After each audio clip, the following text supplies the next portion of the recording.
trata de cómo somos hechos hijos de Dios.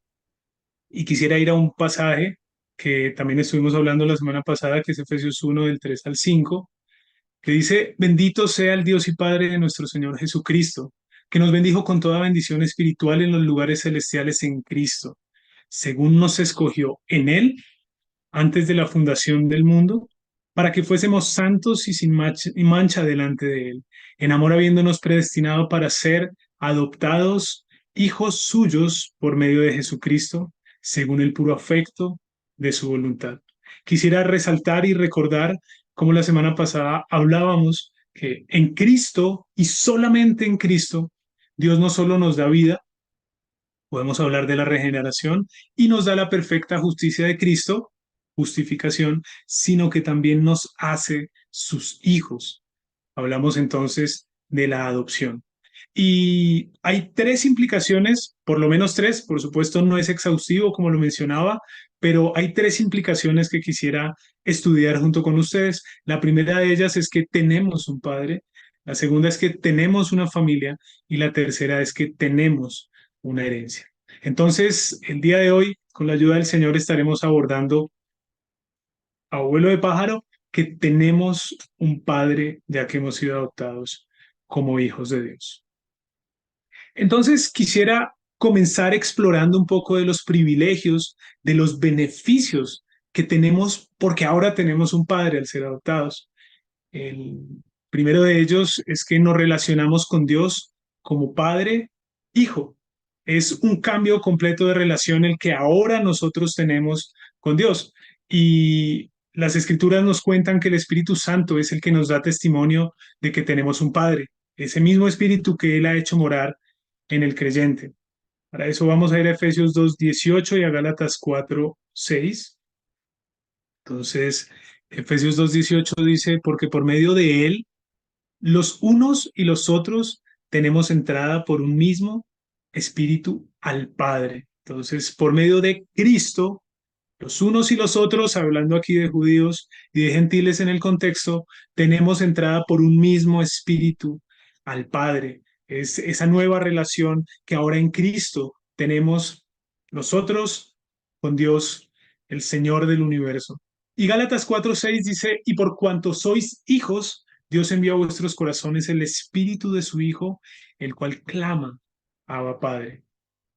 Entonces, realmente esto es maravilloso. Nosotros ahora tenemos una relación de plena confianza y de plena seguridad, como nos lo menciona también Romanos 8 del 15 al 16. Pues no habéis recibido el espíritu de esclavitud para estar otra vez en temor, sino que habéis recibido el espíritu de adopción, por el cual clamamos, Abba Padre. El espíritu mismo da testimonio a nuestro espíritu de que somos hijos de Dios. Entonces, lejos de temer, lejos de ahora tener que escondernos de Dios de alguna forma por alguna cosa que nosotros hagamos o hayamos hecho, lo que tenemos ahora es confianza, esa adopción que hemos recibido y el espíritu que de alguna forma ha sellado esa adopción es el que nos da testimonio de que realmente somos hijos de Dios, no solo como una figura para expresar una realidad espiritual, sino una realidad que nos ha sido otorgada en Cristo Jesús. Y algo interesante, veíamos cómo allí en Romanos y en Gálatas se utiliza la palabra Abba, Padre. De manera muy sencilla, este Abba es la forma íntima de la palabra Padre. Entonces, realmente hay una relación próxima, hay una relación cercana con Dios.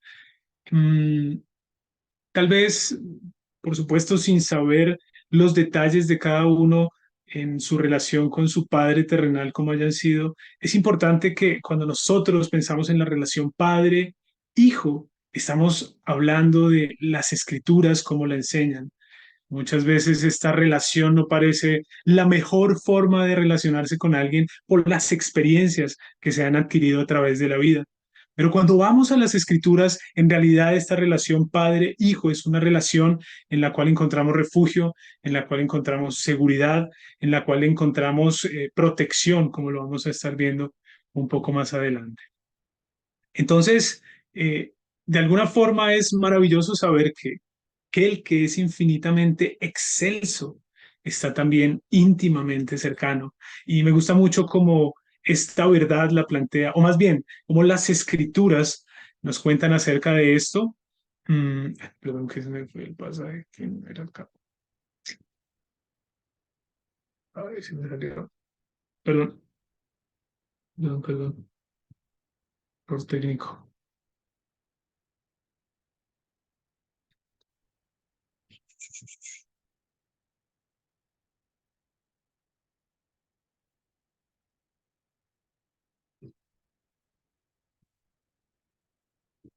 Parece que este pasaje no quedó. Em, Pero bueno, Mateo 6:9 es el momento en el que Jesús le está enseñando a orar a sus discípulos y les dice, ustedes pues cuando oren, digan, Padre nuestro que estás en los cielos. Listo, perdón. Entonces continuamos. ¿Me confirman si están viendo mi pantalla? Sí, se ve. Listo. Sí, Entonces, parece que cometí un error aquí en el hipervínculo y no aparece Mateo 6:9, pero es cuando el Señor les está enseñando, el Señor Jesús a sus discípulos y les dice, ustedes pues cuando oren, digan así, Padre nuestro que estás en los cielos, santificado sea tu nombre. Y realmente es maravilloso ver cómo aquel que está en los cielos, aquel que como dice aquí es infinitamente excelso, es íntimamente cercano como un padre lo es a sus hijos y podemos decirle, Padre nuestro, sin temor a estar errando. Entonces, este primer punto de estos beneficios de ser hijos de Dios es que nos relacionamos con Dios como un padre o padre e hijo. El segundo es que nuestro padre cuida de nuestras necesidades y este es un tema muy práctico para nuestro día a día. Mateo 6:31 al 33 y su pasaje paralelo que está en Lucas 12 del 29 al 31 nos dicen lo siguiente. No os afanéis pues diciendo qué comeremos o qué beberemos o qué vestiremos, porque los gentiles buscan todas estas cosas, pero vuestro Padre Celestial sabe que tenéis necesidad de todas estas cosas. Mas buscad primeramente el reino de Dios y su justicia, y todas estas cosas os serán añadidas. Y Lucas dice, vosotros pues no os preocupéis por lo que habéis de comer, ni por lo que habéis de beber, ni estéis en ansiosa inquietud, porque todas estas cosas buscan las gentes del mundo, pero vuestro Padre sabe que tenéis necesidad de todas estas cosas. Mas buscad primeramente el reino de Dios y todas estas cosas os serán añadidas. Entonces, para este mundo en el que vivimos tan agitado, para estas economías latinoamericanas tan frágiles, con todo lo que implica, por ejemplo, en el caso de Argentina, el cambio de presidente. Nosotros tuvimos un cambio de presidente que también fue un cambio básicamente desde la centro derecha hacia la izquierda y empiezan a sentirse los sacudones de los cambios, de las políticas. Pues es muy importante que nosotros podamos entender lo que dice en este contexto, hablando de comer, hablando de vestir, hablando de esas necesidades cotidianas, debemos saber y creer que nuestro Padre conoce nuestras necesidades cotidianas y no solamente que las conoce, sino que Él ha prometido suplirnos. El pasaje allí en Mateo y en Lucas es muy claro. Su Padre dará esto como añadidura. Entonces, pues cuando nosotros creemos y conocemos estas promesas que se nos dan a nosotros al ser hechos hijos de Dios, la verdad es que no hay razón para vivir afanados, no hay razón para vivir preocupados, como decía Lucas, no hay razón para vivir en ansiosa inquietud. A veces, como el Señor Jesús lo identifica muy bien en estos pasajes, lo que pasa es que no hay fe. Puede que no haya fe porque no conocemos pasajes como estos, o puede que no haya fe simplemente porque no hemos comprendido aún quién es el que nos ha adoptado. Y por supuesto, aquí hay algo que debemos preguntarnos. ¿Estás buscando los asuntos de su reino como prioridad? Porque no como coincidencia, pero los dos pasajes terminan diciendo que busquen primero el reino de Dios y su justicia y todas estas cosas serán añadidas.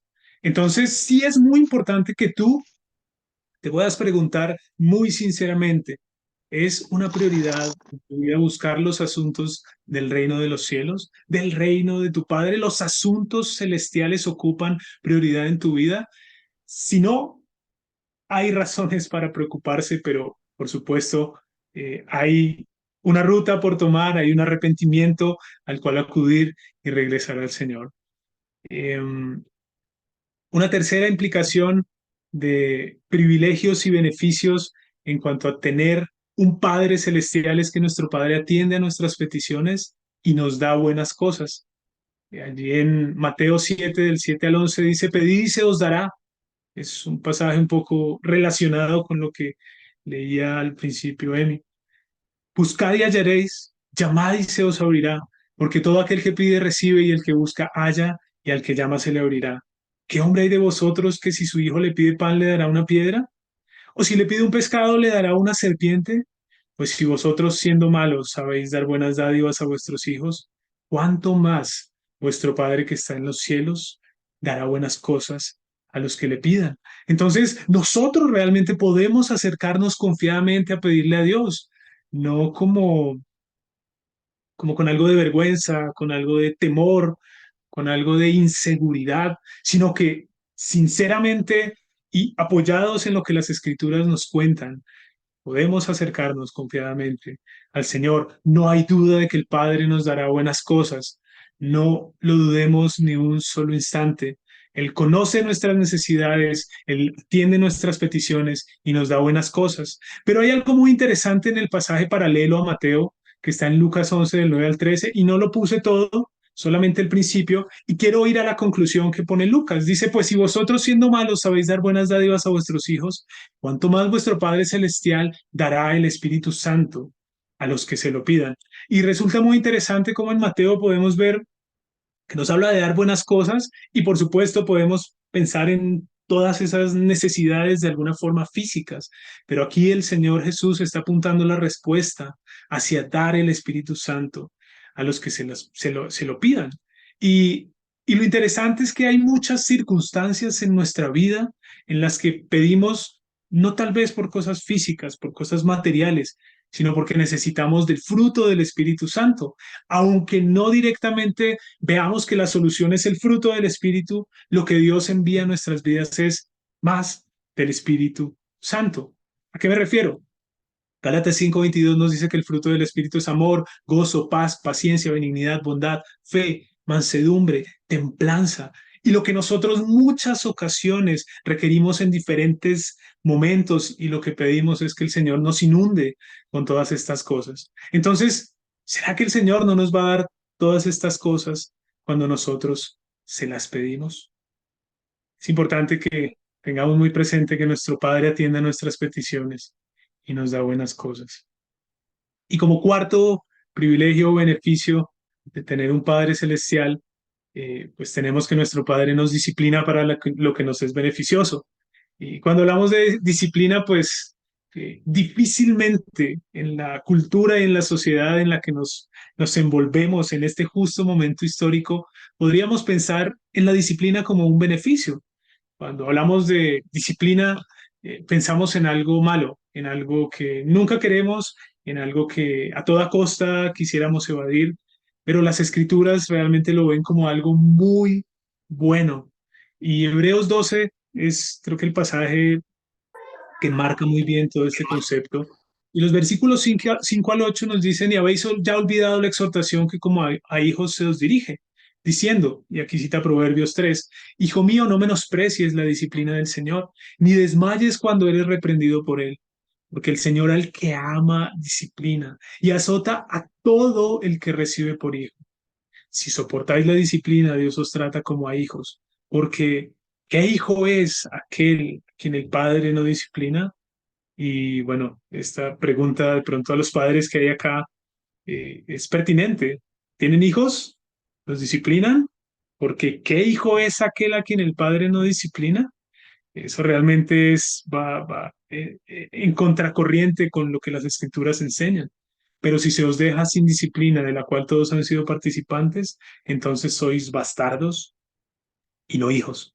Entonces, Dentro de estos beneficios, pues vemos en este pasaje que la disciplina de Dios es para sus hijos. Es algo que Dios tiene reservado exclusivamente para tratar con sus hijos. Y también es una muestra del amor que Dios tiene para con sus hijos. Por supuesto que hay una gracia común. Por supuesto que hay un amor que Dios de manera general derrama sobre su creación, sobre los seres humanos que no son hijos suyos. Pero este amor que en Cristo Jesús es aplicado para los creyentes, una de las formas en las que Dios lo muestra es en la disciplina. Entonces, ¿por qué es tan importante esta disciplina? Pues Hebreos continúa hablando y dice, por otra parte tuvimos a nuestros padres terrenales que nos disciplinaban y los venerábamos. ¿Por qué no obedeceremos mucho mejor al Padre de los Espíritus y viviremos? Y aquellos ciertamente por pocos días nos disciplinaban como a ellos les parecía, pero este para lo que nos es provechoso, para que participemos de su santidad. Es verdad que ninguna disciplina al presente parece ser causa de gozo, sino de tristeza, pero después da fruto apacible de justicia a los que en ella han sido ejercitados. Entonces, aquí en este pasaje hay dos conceptos muy importantes. Y uno es que lo que nos es provechoso es participar de la santidad de Dios y cómo esa disciplina tiene un fruto apacible de justicia en aquellos que son ejercitados en ella. Entonces, lo que busca la disciplina de Dios es crecimiento en santidad y justicia. A veces cuando escuchamos la palabra disciplina, solamente pensamos tal vez en un castigo, en algo punitivo, pero la verdad es que es un concepto muy amplio que no tenemos el tiempo para desarrollar, pero la disciplina comienza con el aprendizaje, la enseñanza, con la corrección, con el entrenamiento y por supuesto, como veíamos aquí en Hebreos 12 del 5 al 8, llega un momento en el que pueden venir azotes de parte de Dios en ese proceso de disciplina. Todo lo que Dios vea pertinente que requiere hacer para que nosotros crezcamos en santidad y en justicia, Él lo hará. No tengamos la menor duda. Estamos en las mejores manos. Nuestros padres terrenales, como dice acá, se pudieron equivocar como a ellos les parecía y para lo que a ellos les parecía, pero la disciplina de Dios busca crecimiento en santidad y justicia. En últimas, lo que busca es conformidad a Él. Y entonces de aquí se desprenden algunas responsabilidades y demandas, porque es muy chévere saber de lo que podemos gozar, de lo que nos corresponde, de cómo somos beneficiarios, pero cuando nos hablan de responsabilidades y demandas, a veces nos hace un poquito de ruido. La primera de ellas es entonces reflejar el carácter de nuestro Padre en esta tierra. Efesios 5:1, versículo muy sencillo, dice, sed pues imitadores de Dios como hijos amados. Hermanos, nosotros no hemos sido adoptados simplemente para que seamos salvos y vivamos como se nos venga en gana durante nuestra estadía en esta tierra. Aquí hay algo que es imperativo. Ustedes, hijos de Dios, ustedes adoptados, amados por Dios, sean imitadores de Dios. No es una opción, no es algo que simplemente podemos tomar o dejar. Es el propósito para el cual hemos sido llamados a la familia de Dios. Efesios 5 del 8 al 10 dice, porque en otro tiempo erais tinieblas, mas ahora sois luz en el Señor. Andad como hijos de luz, otro imperativo que vemos aquí, porque el fruto del Espíritu es en toda bondad, justicia y verdad, comprobando lo que es agradable al Señor. Hermanos, no debemos bajo ninguna circunstancia andar como antes de ser incluidos en la familia de Dios, antes de ser adoptados. Verifiquemos siempre que lo que vamos a hacer, que la decisión que vamos a tomar, que lo que vamos a decir está de acuerdo a la voluntad de Dios. ¿Cómo? Pues aquí en Efesios hay una clave hermosa. ¿Cuál es el fruto del Espíritu? ¿Qué es aquello que es agradable al Señor de lo que nos habla aquí? Todo aquello que tiene bondad, que es justo y que es verdadero. Hermanos, no es un enigma, no está escondido, no está oculto para nadie. Podemos, si queremos hacer la voluntad del Señor, hacer lo que a Él le agrada mientras estemos en esta tierra. Hay una frase muy interesante que Ignacio de Antioquía tiene en una de sus cartas, la que le escribe a los Efesios justamente, Dice, por ser amados, no vivamos como antes de serlo, tampoco por miedo a la condenación, sino por amor, el que nos ha sido dado. ¿Tú realmente eres consciente del amor que te ha sido dado?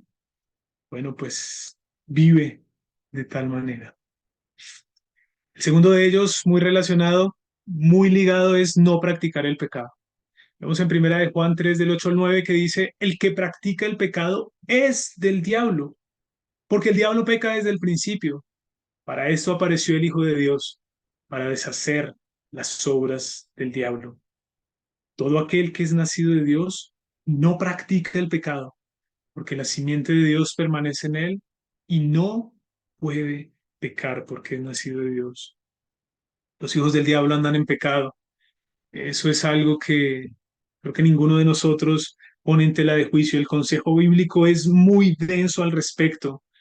Entonces, como la simiente de Dios es impecable, el Hijo de Dios no tiene comunión alguna con el pecado. Es importante que nosotros lo entendamos, lo creamos, aún lo procesemos, lo consideremos muy claramente en nuestra mente y podamos vivir de tal manera.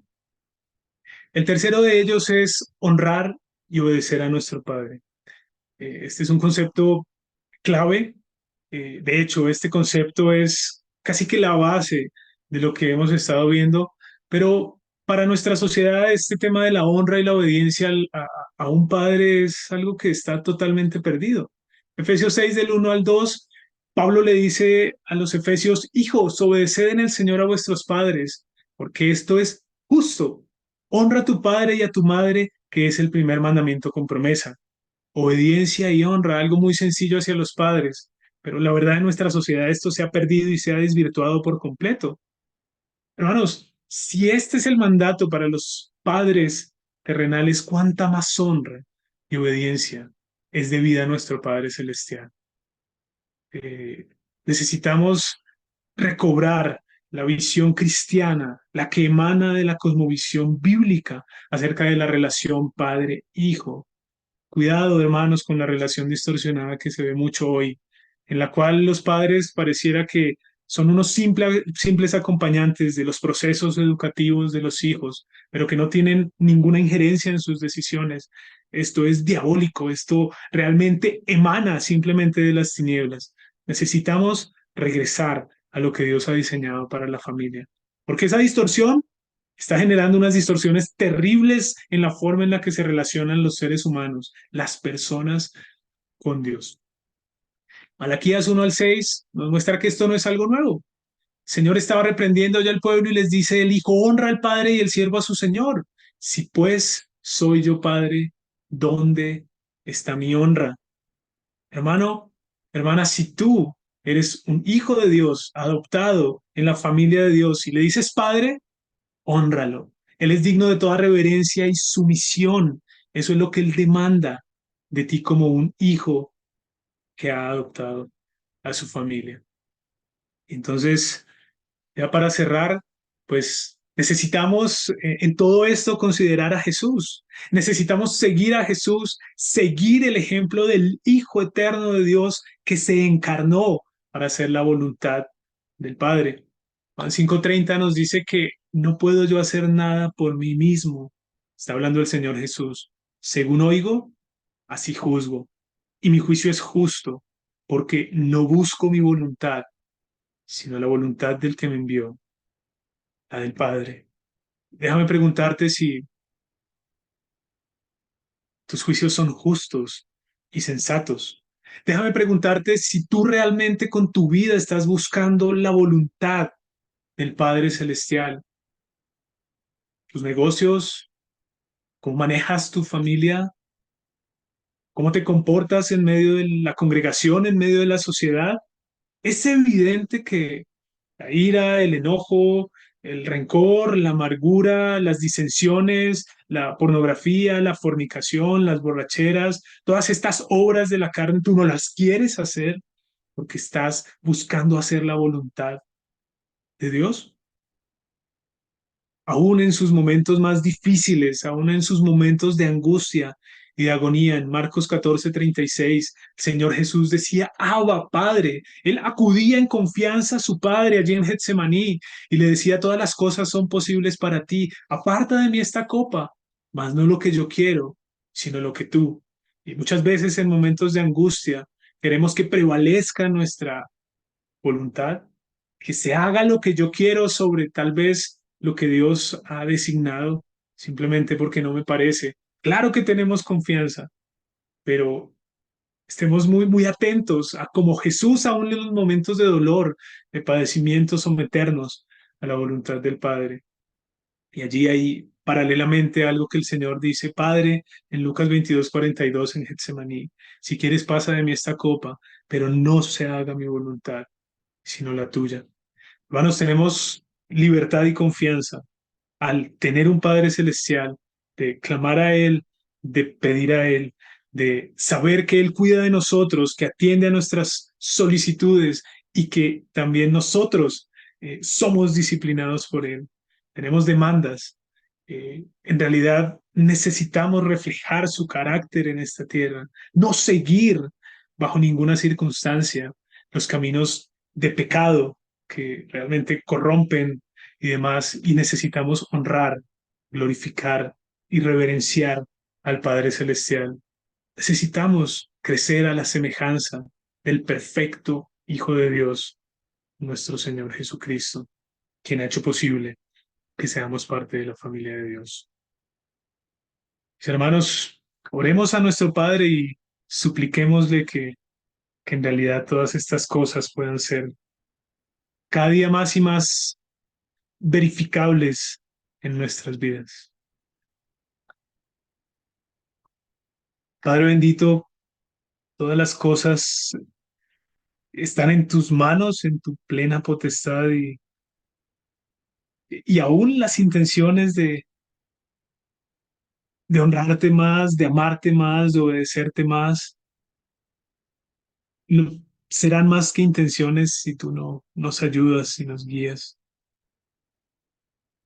Gracias por amarnos, gracias por adoptarnos, gracias porque no solo tenemos en los cielos al Señor del universo, que lo eres, no tenemos solo un juez que nos ha absuelto de culpas, sino que tenemos un Padre, alguien que nos ama, que cuida de nosotros, que nos protege, que ha decidido por su soberano designio derramar gracia y abundante gracia sobre aquellos que vienen a Él arrepentidos por los méritos de Cristo Jesús. Padre, aquí está un grupo de hermanos, de hijos tuyos adoptados, te suplican que les ayudes a vivir, que te suplican que en realidad te sigas compadeciendo todos los días de nosotros y nos fortalezcas. Te lo pedimos, Padre bendito.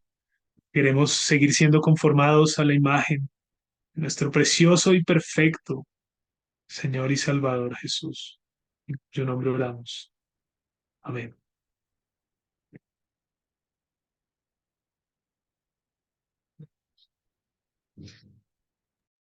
Gracias, Gus. Gracias por ocuparte, gracias por tomarte el tiempo de estar con nosotros. Y qué importante todo lo que decías hoy temprano, hablábamos nosotros tenemos acostumbrado en el hogar por las mañanas a compartir la palabra, arrancar el devocional de la mañana compartiendo. Y una de las cosas que hablamos es velar, ¿no? por la vida espiritual de cada uno, estar atento, hacer oído a la palabra de Dios, hacer oído a lo que Dios quiere. Y qué bueno es saber que Dios nos ama, qué bueno es saber que Él envió a su Hijo a morir en la cruz por amor a cada uno de nosotros.